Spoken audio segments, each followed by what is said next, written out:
Ce podcast a été réalisé en collaboration avec l'Espace de l'Art Concret.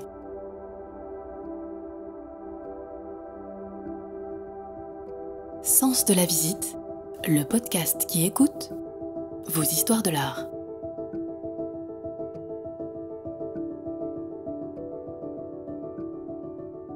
Aujourd'hui, direction le 06, les Alpes-Maritimes. Avec Lisa, on est parti 2 jours à Mouans-Sartoux, un petit village niché entre Cannes et Grasse, dans l'arrière-pays qui longe la Côte d'Azur. On est allé rendre visite à l'EAC, l'Espace de l'Art Concret. Un centre d'art contemporain dédié à ce mouvement artistique, l'art concret, apparu au tout début des années 30 en Europe par la volonté d'artistes bien décidés à s'exprimer uniquement au moyen d'éléments plastiques simples comme la forme, la ligne et les couleurs. Une abstraction géométrique dont le but était de créer un langage universel, intemporel et compréhensible par tous, pour permettre ensuite au spectateur d'une œuvre d'art concret d'écrire sa propre histoire. Et l'histoire de l'espace de l'art concret, d'ailleurs, elle n'est pas commune, et plutôt jolie. Tout a commencé il y a 32 ans. Un couple de collectionneurs venus de Suisse, Sibylle Albers et Gottfried Honegger, décident de créer un lieu d'échange, d'activité et d'exposition ici à Mouans-Sartoux, afin de démocratiser ce mouvement artistique et de le rendre accessible à tous. Pour aller au bout de leur démarche, au début des années 2000, ils vont même jusqu'à faire don à l'État de toute leur collection et permettre ainsi la construction d'un nouvel espace d'exposition pour l'accueillir. Les œuvres sont inscrites aux inventaires du CNAP, le Centre national des arts plastiques, et appartiennent à l'État. En plus de ce dernier bâtiment, inauguré en 2004, l'EAC s'articule autour d'un château de la fin du XVe siècle, d'un espace pour les ateliers pédagogiques et d'un grand parc boisé, aux essences d'arbres venus des 4 coins du monde. Aujourd'hui disparu, ce couple, très attaché à la transmission et à l'éveil artistique, a laissé une trace indélébile dans le village, et parmi les équipes de l'EAC, bien sûr, qui continuent de faire vivre le lieu et de perpétuer leur mémoire, pour défendre, haut et fort, les couleurs et les formes de l'art concret. C'est cette équipe, constituée majoritairement de femmes, que nous sommes allés rencontrer pendant ces 2 jours. Des personnes passionnées par leur métier, qu'elles travaillent à la médiation, l'administration ou l'entretien, et unies par une même volonté de préserver l'esprit de famille qui se dégage du lieu. À travers leur voix, c'est un portrait de l'espace de l'art concret qui se dessine, et qui s'écoute, et qui commence à la porte du château.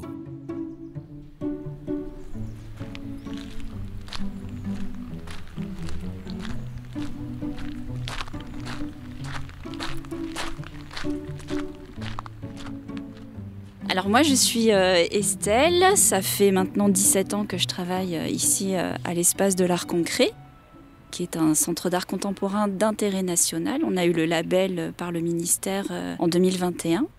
Je suis médiatrice et je suis également en charge de la communication, du graphisme et des relations presse. En fait, le parc, il fait 3 hectares. C'est un parc qui était privé avec donc différents bâtiments. Entre autres, il y a un château de la fin 15e, début 16e. Et en fait, donc, ce château et ce parc appartenaient à une famille jusqu'à la fin des années 80. C'était les Péguillons de Sartoux.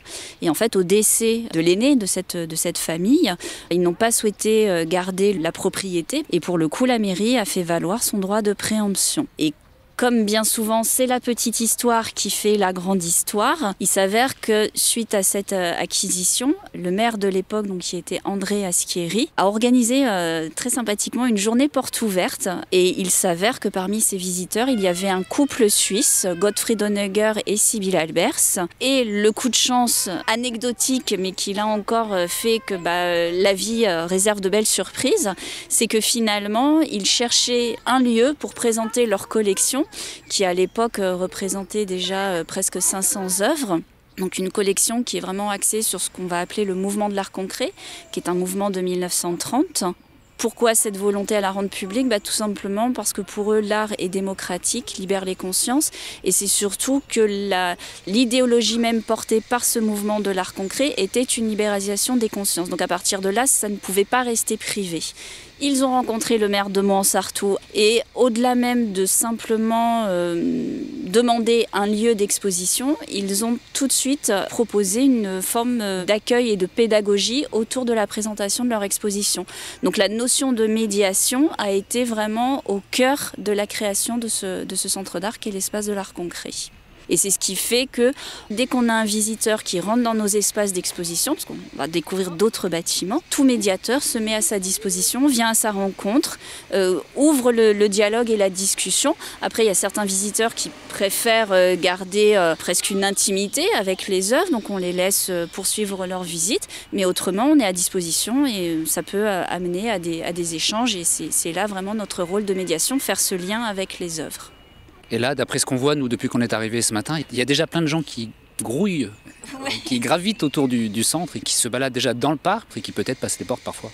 C'est ça qui est très beau dans ce lieu, c'est que son écrin, c'est finalement ce parc qui est public, qui fait vraiment partie de la vie de Mouansartou. Donc vous avez la maman qui a fait ses courses en ville et qui vient passer une demi-heure avec les jeux pour enfants. Il y a les personnes âgées qui viennent prendre un petit peu l'air. Vous avez des jeunes qui viennent faire des séances de sport. Donc le parc est le meilleur allié de la médiation pour vous au départ là. Complètement. Bon, on va commencer le tour du propriétaire, même si vous n'êtes pas la propriétaire du lieu, hein, mais en tout cas, vous l'habitez, vous y travaillez et donc vous êtes bien. Ce qui me touche particulièrement dans ce lieu, c'est qu'on est déjà une équipe, donc une grande partie, c'est un noyau très ancien, de plus de 10 ans. Comme je vous le disais, moi ça fait 17 ans que je suis ici, donc c'est vrai qu'on est quasiment au sein d'une seconde famille. Que le rapport même aux artistes de la collection, parce qu'aujourd'hui on a plus de 700 œuvres, c'est presque aussi un rapport familial, comme si on venait voir nos pères, nos ancêtres, alors bien sûr sur un plan plus conceptuel. Et c'est vrai que tous les matins, voilà, quand j'arrive dans ce parc, forcément je viens travailler, mais j'ai un sentiment aussi à me dire je viens dans un milieu qui m'est familier, et c'est vraiment le cas. Donc on va se diriger vers le bâtiment de la donation qui a été créé suite à la donation à l'État de la collection par Sibylle et Gottfried. Alors ça a donné lieu à un concours à l'aveugle. Il y a différents cabinets d'architecture qui avaient répondu. Et finalement, le choix s'est porté sur le cabinet Gigon-Guyère qui se trouve à Zurich en Suisse. Et ce qui est très beau dans ce projet, c'est la terminologie même qu'ils ont donnée à ce bâtiment, qui est un arbre géométrique. Et finalement, ça définit assez bien à la fois l'écrin végétal dans lequel ce bâtiment se trouve, et en même temps sa fonction, qui est d'accueillir cette collection d'abstractions géométriques. Justement, on va enfin découvrir le bâtiment qu'ils ont laissé en héritage, tous les deux, voilà.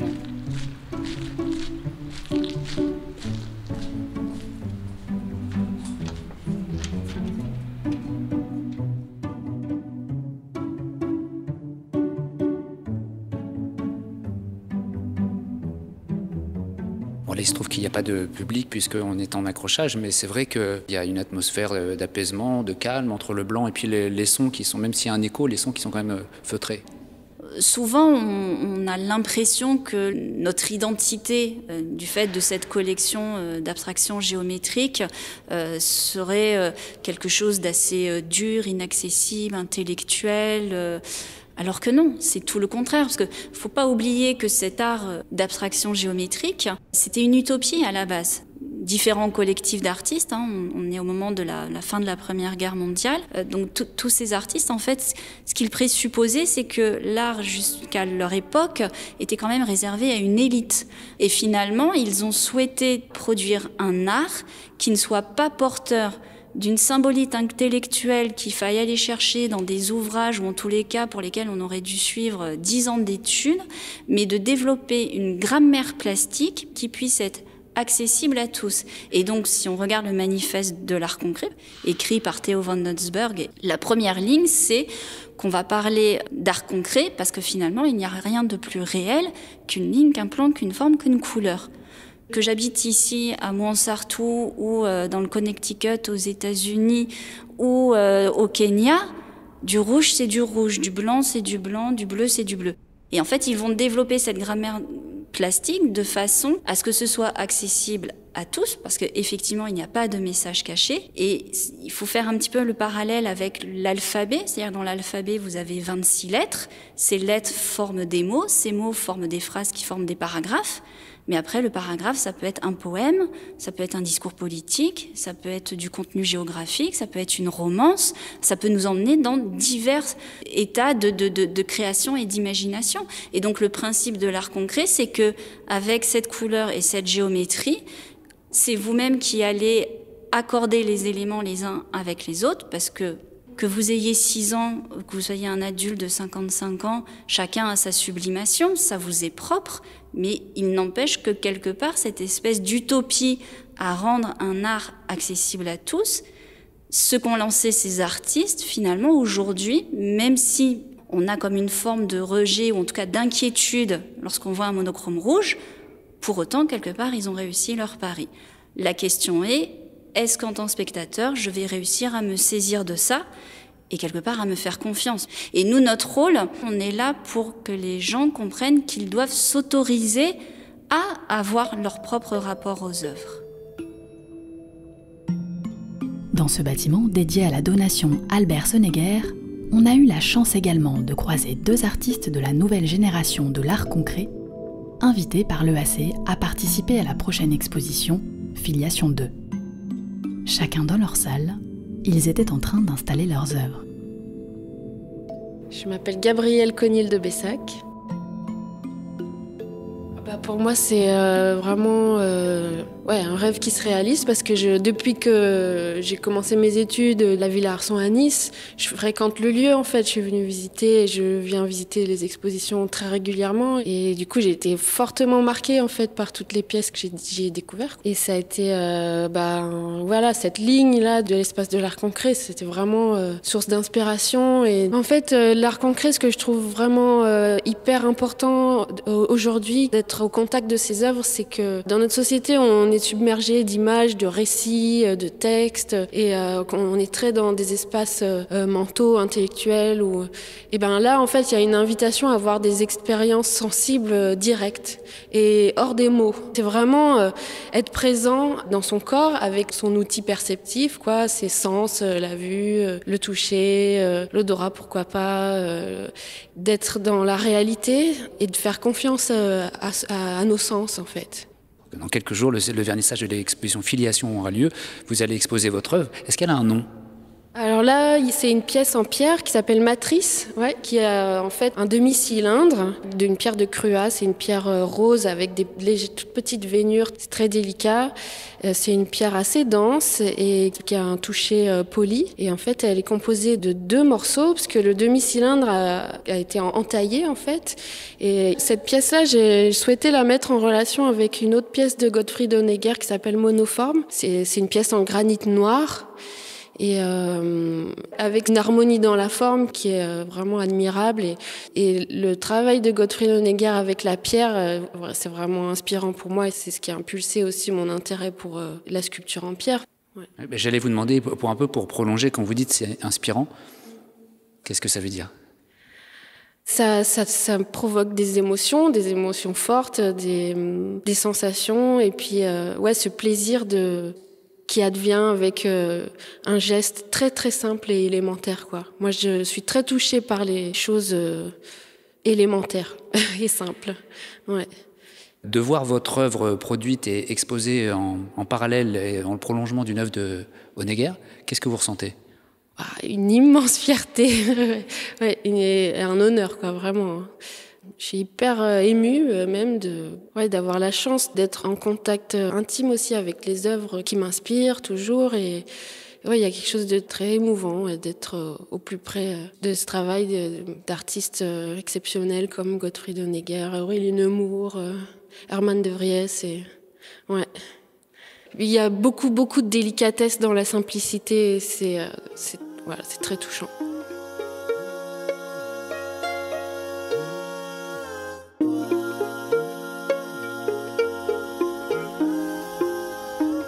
Ça tourne là? Ah oui. Alors je suis Fabien Garbi, je vis à Marseille, je travaille à Marseille. Je fais de la peinture depuis environ 6 ans. Voilà, moi je sors tout juste en fait de l'école des Beaux-Arts de Marseille. En fait, vous êtes plus jeune que l'EAC. Oui, en effet, oui. Oui, il me semble que l'EAC existe depuis une trentaine d'années.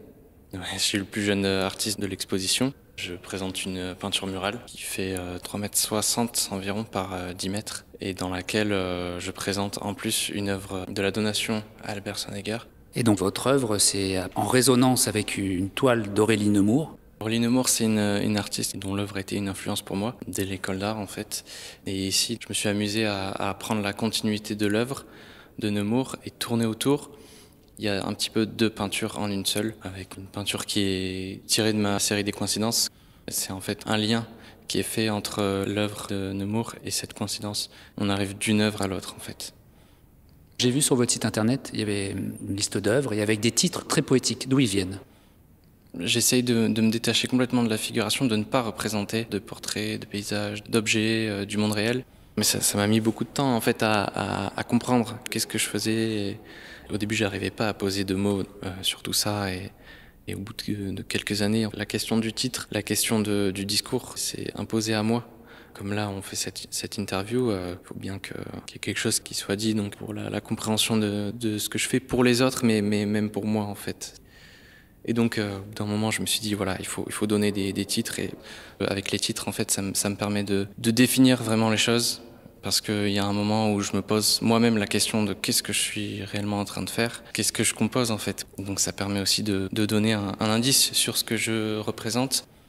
Qu'est-ce que ça représente pour vous d'exposer à l'EAC?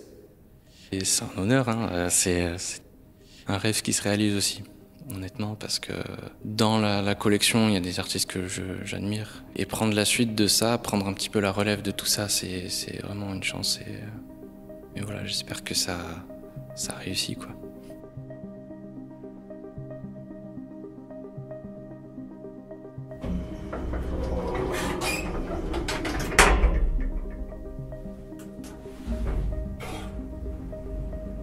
On prend maintenant l'ascenseur pour descendre dans les réserves. En bas nous attend Fabienne Grasser-Fulchéry, la directrice de l'espace de l'art concret. C'est ce qu'on appelle la zone de transit. On entrepose toutes les pièces qui sont assez volumineuses, les sculptures, les éléments de mobilier et puis aussi les caisses qui nous servent à entreposer les pièces qui sont présentées actuellement sur l'exposition Filiation 2. L'idée, c'était de vraiment se faire rencontrer aussi des générations différentes, puisqu'il y a des artistes de la collection, bien sûr, qui sont des représentants du mouvement de l'art concret. Et puis avec des jeunes générations, où là, j'ai invité 9 artistes. Je leur ai demandé chacun de choisir 5 à 6 pièces de la collection et de me proposer aussi des œuvres de leur propre travail. Alors, ce qui était intéressant, c'est que quelques-uns avaient choisi les mêmes artistes. Donc là, ça élargissait le dialogue. Aujourd'hui, il y a plein d'enfants dans l'espace d'art concret. C'est une journée spéciale école, enfants, puisqu'il y a le festival d'art plastique pour les écoles. Oui, ça fait partie de nos 3 missions principales. Il y a la conservation, bien sûr, la valorisation de la collection, le soutien de la création contemporaine des artistes et la transmission.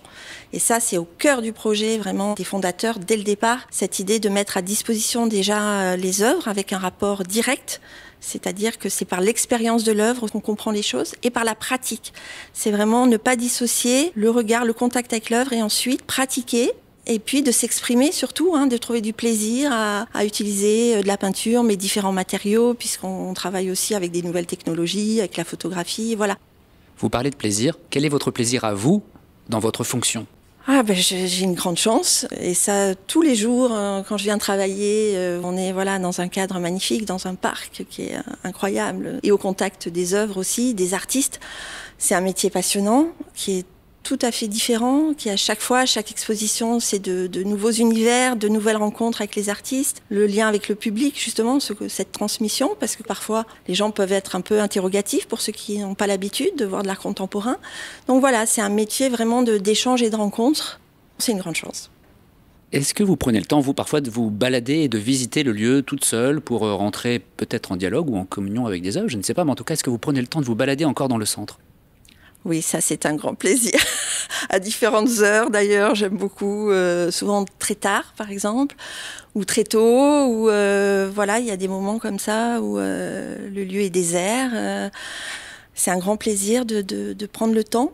Il y a vraiment une contemplation qui est importante et je pense que le lieu amène à ça. Alors il y a des ambiances différentes, au château il y a encore une autre ambiance, les salles sont plus petites, plus domestiques on va dire, alors qu'à la donation on n'est pas sur un même plateau, on monte, donc il y a cette ascension, ce regard aussi de dialogue avec l'extérieur, avec la nature, avec la forêt aux alentours. Donc il y a vraiment des ambiances aussi très particulières, des atmosphères j'allais dire, il y a un peu un esprit des lieux et c'est le retour aussi que me font souvent les visiteurs. Quand ils découvrent le lieu pour la première fois, ils me disent « Ah, on a un sentiment un peu de plénitude, de sérénité. » Ça invite un peu à ça. C'est vrai que les saisons aussi sont très importantes, avec une lumière, une luminosité très différente. Ça raconte une autre histoire, en fait, à chaque fois. Est-ce que vous pensez que ce couple, Sybille Albers, Gottfried Nodegger, est parfois encore présent, 30 ans après la création du lieu? Oui, je pense que c'est aussi la magie de leur choix. Gottfried était artiste, donc il avait un rapport à l'art de praticien. Je parlais de la pratique tout à l'heure. Et Sybille, elle, bien sûr, ne pratiquait pas, mais elle était très proche aussi des artistes. Et je pense que on ressent ça aussi parce qu'il y avait une vraie amitié. Parfois, avec certains des artistes, ils ont été très proches de certains artistes qui soutenaient, qu'ils ont achetés. Donc, on ressent ça aussi. Et puis, je pense que pour Gottfried, l'espace de l'art concret, c'est un peu son grand œuvre, au même titre que ses sculptures, ses peintures.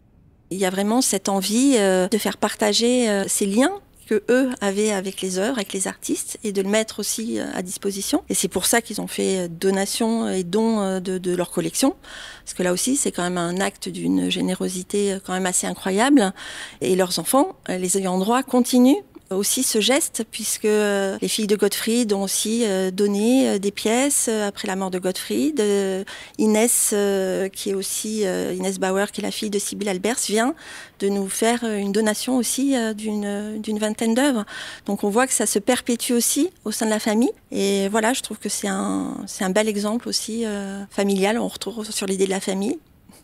Toutes les personnes de l'équipe qu'on a rencontrées, on a l'impression qu'ils sont passés de l'autre côté du miroir. C'est-à-dire qu'ils sont passés de l'autre côté d'un tableau d'art concret. Ils sont rentrés dans l'univers, ils l'ont compris, ressenti, ils en ressortent et ils ont envie de le transmettre, mais comme une vocation.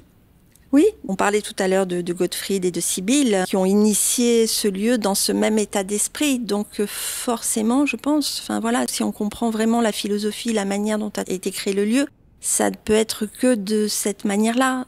Et puis, on est en contact avec beaucoup de publics. Et ça, pour nous, c'est vraiment très important. Que ce soit les publics du champ social aussi, les publics en situation de handicap. Et à chaque fois, il faut embarquer les gens. Il faut les emmener.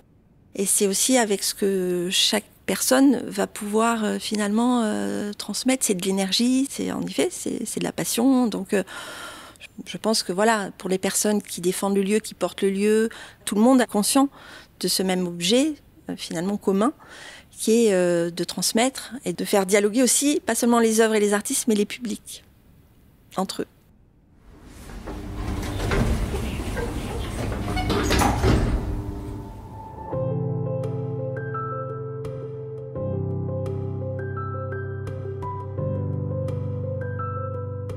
Bonjour, je suis Marilyn et je travaille à Léac depuis 19 ans. Je fais l'entretien du château et de temps en temps de la donation. Est-ce que c'est plus agréable de faire l'entretien dans un centre d'art comme celui-là, qui est très joli, ou dans un bureau classique, j'allais dire? Non, c'est beaucoup plus agréable de faire l'entretien ici. Ouais. Parce que comme je vous dis, il y a le changement, parce qu'on ne voit jamais la même chose, et puis il y a cet esprit de famille qui est donc... On est une grande famille, on s'entend tous bien et malgré les changements, des gens qui arrivent, qui repartent, mais on est tous très soudés. Voilà, c'est énorme, c'est énorme. Est-ce que vous prenez plaisir à faire les expositions du centre ici? Alors, ça m'a ouvert à l'art parce que j'étais pas du tout branchée par ça et ça me permet de voir aussi plusieurs styles qu'on n'imagine pas du tout. Voilà. Est-ce que vous avez une œuvre en particulier que vous aimez bien? En ce moment, oui, il y a une œuvre qui me plaît énormément. C'est une petite commode qui est dans la tour, au fond, en bois, avec des petits liserés dorés. Je trouve que ça me plaît, c'est joli. Vous l'aimeriez bien chez vous? Oui, tout à fait. Et qu'est-ce que vous aimez dans votre activité? Le plaisir que les gens arrivent dans un lieu qui est propre, où ils peuvent vraiment découvrir, on va dire, les œuvres, sans se dire, bon, à côté, c'est sale, il y a de la poussière, non, ils viennent vraiment pour les œuvres. Voilà. Il ne faut pas qu'ils se posent des questions en se disant, ça n'a pas été nettoyé, il y a de la poussière, non, voilà. Vous soulevez quelque chose d'important, c'est-à-dire que s'il n'y avait pas d'entretien dans les lieux d'art, ça casserait toute la magie du lieu. Tout à fait. Et qu'est-ce que vous pourriez dire à quelqu'un qui ne connaît pas l'EAC, l'espace d'art concret, pour lui donner envie de venir? C'est le changement, c'est le plaisir de découvrir de nouvelles choses à chaque fois. Et puis le lieu est quand même un lieu qui est, pour moi, apaisant. Je trouve que ce château est un lieu qui est tranquille, qui est agréable. C'est un lieu qui est très agréable à travailler.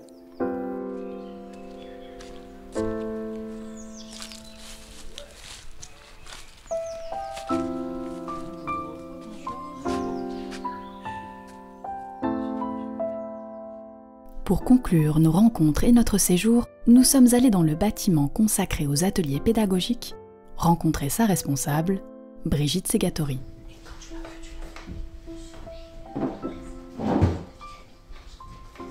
Elle venait juste de finir un atelier peinture avec les enfants. On s'est assis autour de son bureau.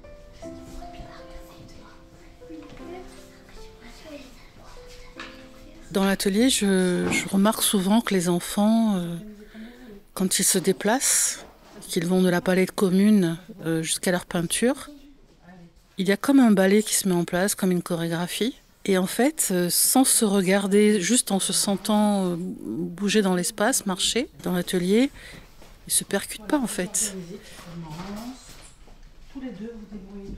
Une fois, notre directrice passait dans l'atelier, elle disait oh, il y a beaucoup d'enfants, mais c'est drôle comme ils bougent dans l'atelier, comme ils circulent, on dirait comme des abeilles en fait. Et nous, de voir ce ballet d'enfants qui va chercher son pinceau, sa couleur, qui regarde sa peinture, qui regarde celui de l'autre, c'est comme si le groupe entier devient une autre personne en fait. Et ils peuvent bien regarder, voir les choses et bien choisir. Et choisir, c'est important parce que c'est un acte très fort. Ça demande une responsabilité, que ce soit l'enfant ou l'adulte.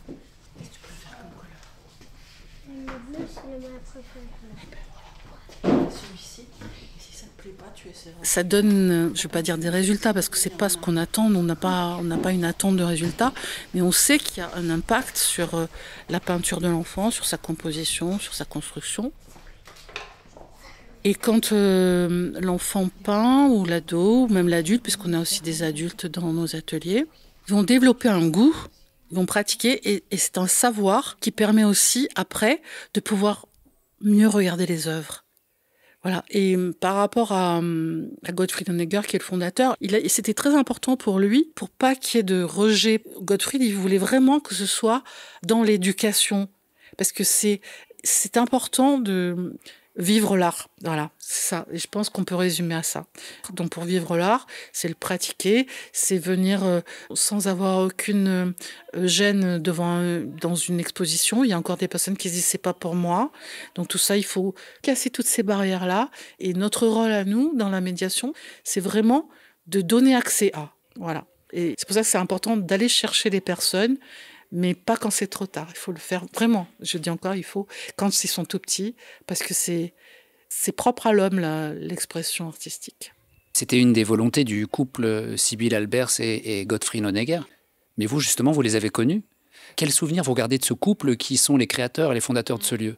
Gottfried disait toujours il suffit de pas grand-chose, un bâton, une feuille et un enfant peut faire quelque chose avec. Pour lui, ce qui était important, c'était le processus. Qu'est-ce que tu vas mettre en place pour que l'enfant puisse aller plus loin que là où il irait tout seul, en fait, dans sa découverte. Ce que j'aimais bien aussi avec Gottfried, c'est que des fois, quand il y avait les vernissages, quand il y avait les nouvelles expositions, j'aimais bien parler avec lui et qu'il me donne des clés. Et donc, il m'expliquait. Et ce qui était génial, c'est qu'il me parlait de l'artiste. Donc, j'avais l'impression de visualiser Gottfried ou Sibylle en présence des artistes auxquels ils avaient acheté parce qu'ils avaient été dans leurs ateliers, raconter. Et moi, pour moi, c'était comme, j'avais l'impression d'être une petite fille qui découvrait un conte de fées. C'était magique, en fait. Et il me donnait des secrets. Voilà. Et après, je voyais que dans les livres, des fois, il n'y avait pas du tout ce qu'il me racontait. Pas l'inverse, hein, c'est pas ça, c'est qu'il me donnait des clés qu'on ne trouve pas dans les livres. Et donc après, j'ai partagé avec mes collègues. Voilà. Et avec Sybille, ce que j'aime bien, c'est que Sybille, je lui disais, Sybille, j'aimerais savoir, comme c'est Gottfried qui était artiste concret, qui a rencontré les autres artistes, toi, quand tu l'as rencontré, qu'est-ce qui t'a plu? Comment ça se fait que toi, tu aimes bien aussi l'art concret? Et elle m'a dit, ce que j'adore dans l'art concret, c'est cette structure, c'est pas la radicalité, c'est cette finesse justement, cette droiture. Alors c'est pas la rigueur. Elle mettait tous les mots qui semblent être négatifs, elle les transformait en positifs. Elle dit ça m'a structuré, ça m'a cadré. Et au fur et à mesure qu'elle parlait, elle était grande déjà, elle se mettait encore plus droite et elle disait ma vie a changé et tout s'est déroulé logiquement, naturellement.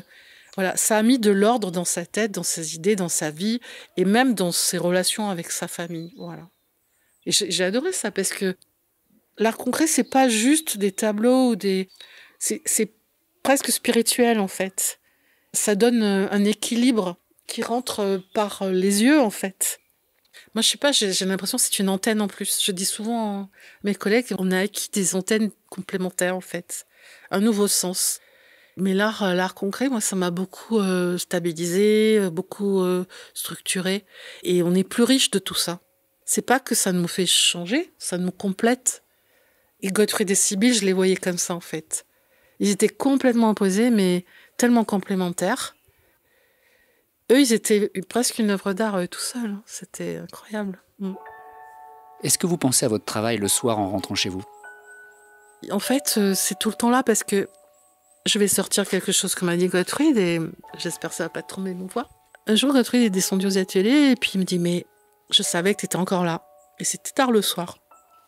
Et en fait, après toute l'émulation de la journée, avec les ateliers, avec les réunions, avec tout le travail qu'on fait, j'ai besoin de me retrouver, en fait, seule, et de faire le point sur tout ce qui se passe, tout ce qui s'est passé dans la journée.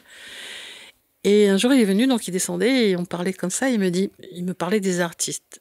C'est quoi un artiste? Alors il commence, il me dit des artistes. Alors, pour lui, c'était des gens engagés, parce qu'il est engagé, il était engagé socialement. Il voulait vraiment que l'accès à l'art soit pour tous. Mais vraiment concrètement, le projet, il s'est fait parce qu'il a rêvé. Nous, on l'a fait en fait, on l'a concrétisé en vrai. Et à un moment donné, il me dit, mais ton travail, ça fait partie de ta vie à toi. Toi, tu es l'artiste de ta vie. Tu fais vraiment de ta vie un art. Et je pense que beaucoup de personnes dans leur métier font la même chose. Il n'y a pas de coupure, parce que notre âme, elle est sans arrêt baignée là-dedans. C'est pas que notre travail prend toute la place. Bien sûr, des fois, c'est un peu le cas. Hein, faut pas se mentir. Mais si on le fait sans être malade, sans être malheureux, c'est que vraiment ça fait partie de nous. Donc en fait, le travail, c'est aussi ma vie. Voilà. Et c'est parce que ça fait partie de ma personnalité, de ma nature. Quelle est votre principale satisfaction de toutes ces années que vous avez déjà consacrées à l'espace d'art concret? D'avoir vu et de voir encore que toutes les actions de médiation qu'on met en place apportent aux personnes de la joie, du bonheur. Donc j'ai pu voir des enfants comprendre quelque chose et en être tellement heureux. Ou des adultes me dire, mais moi, je vois plus la vie comme avant depuis que je viens aux ateliers. Parce que je sais qu'il y a quelque chose quelque part où je peux aller, où je pouvais pas aller avant. Voilà, donc c'est comme une élévation en fait. C'est pour ça que je vous disais tout à l'heure, des fois ça touche un peu au spirituel aussi pour les personnes. Mais il y a vraiment, moi je dirais un supplément d'âme, quoi. Voilà, c'est ça que j'ai pu voir.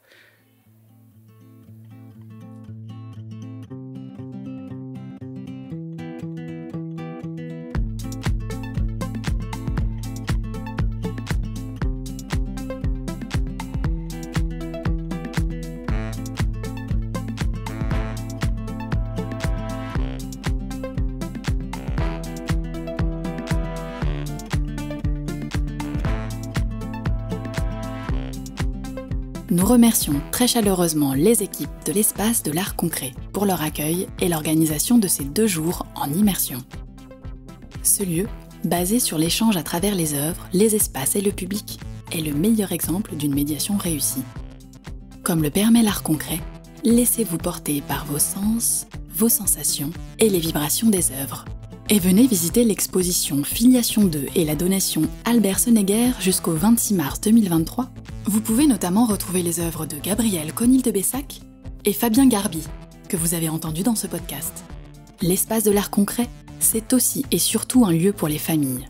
Avec une balade dans le parc, puis les ateliers pédagogiques et les visites, qui allient pratique et contemplation, tout est fait pour que chaque individu se sente légitime face à l'art.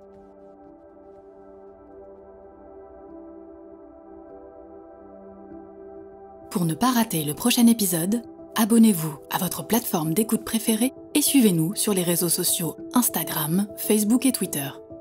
À très vite pour de nouvelles histoires de l'art.